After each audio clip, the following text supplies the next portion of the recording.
Hello everyone, welcome to Lovely's kitchens. আশা করি সবাই ভালো আছেন। আমি আজ আপনাদের সাথে শেয়ার করব নারকেলের পুলি পিঠা। এই শীতে অবশ্যই বাসায় একদিন নারকেলের পুলি পিঠা তৈরি করে দেখবেন, খেতে কতটা সুস্বাদু লাগে। আজ আমি এই নারকেলের পুলি পিঠাগুলো পানির ভাপে সিদ্ধ করে নিব। এর জন্য লাগবে আমার কোরানো নারকেল আর চিনি। আমি পুরটা রেডি করে নিব। আমি আগে থেকে চুলায় একটি প্যান বসিয়ে রেখেছিলাম, সেখানে চিনিটা দিয়ে আমি চিনিটাকে ক্যারামেলের কালার করে নেব। চিনিটা ক্যারামেলের কালার করলে পুরটা দেখতে খুব ভালো লাগবে, খেতেও সুস্বাদু লাগবে। আমি এখানে দিয়ে দেব আগে থেকে যে নারকেল কুড়িয়ে রেখেছিলাম সেগুলো। কুড়ানো নারকেলটা দিয়ে ভালো করে নেড়ে চেড়ে ওপরে তো নাড়তে হবে, কারণ নিচে লেগে যেতে পারে। নারকেলটা দেওয়ার পরে নারকেলের থেকে যে পানিটা বের হবে সেই পানিটা শুকিয়ে গেলেই পুরটা রেডি হয়ে যাবে। আমার পুরটা রেডি হয়ে গেছে, আমি চুলা থেকে নামিয়ে নেব।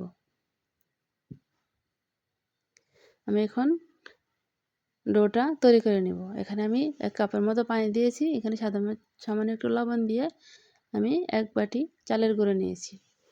আপনারা এখানে চাইলে ময়দা কিংবা আটা দিয়েও এটা করতে পারেন। আমি 2 মিনিটের মতো গুঁড়িগুলো সিদ্ধ করে নিয়েছি। এখন আমি গুঁড়িগুলোকে পানির সাথে মিশিয়ে নিলেই আমার ডোটা তৈরি হয়ে যাবে।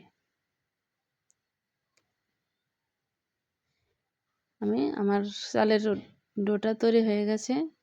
আমি চুলা থেকে নামিয়ে এগুলোকে হাত দিয়ে ভালো করে মথে নেব।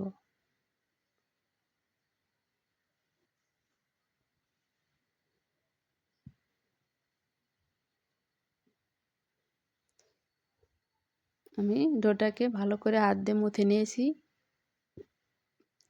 এখন আমি এগুলোকে পিঠা তৈরি করব। আমি হাত দিয়ে অল্প পরিমাণে নিয়ে হাত দিয়ে গোল করে নিব।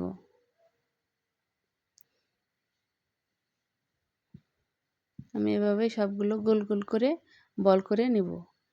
গোল গোল করে আমি চ্যাপ্টা করে নিয়েছি। এগুলোকে হাত দিয়ে ঘুরিয়ে ঘুরিয়ে একটা বাটির মতো তৈরি করে নেব। যখন এভাবে বাটির মতো হয়ে যাবে তখন এর মধ্যে নারকেলের পুরটা দিয়ে আমি পিঠাটা তৈরি করে নেব। আসলে বলে বোঝানোর মতো কিছু নেই, দেখে বুঝে নিতে হবে। আমি কিভাবে পিঠার মুখটা বন্ধ করে দিয়েছি। আমি এভাবে সবগুলো পিঠা তৈরি করে নেব। আমি সবগুলো পিঠাই তৈরি করা হয়ে গেছে। আমি এখন চুলায় একটি কড়াইতে পানি গরম করে রেখেছিলাম, সেখানে ভাপে পিঠাগুলো সিদ্ধ করে নেব। যদি আমার ভিডিওটা ভালো লাগে তাহলে অবশ্যই একটা লাইক আর আমার চ্যানেলটাকে সাবস্ক্রাইব করতে ভুলবেন না। আমি পিঠাগুলোকে 5 মিনিটের মতো সিদ্ধ করে নেব।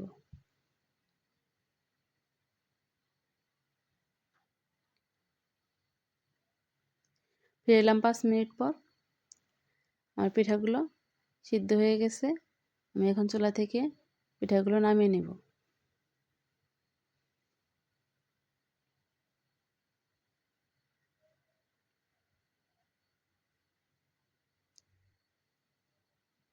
আমি আপনাদের একটা পিঠা কেটে দেখাচ্ছি, ভিতরটা কত সুন্দর হয়েছে।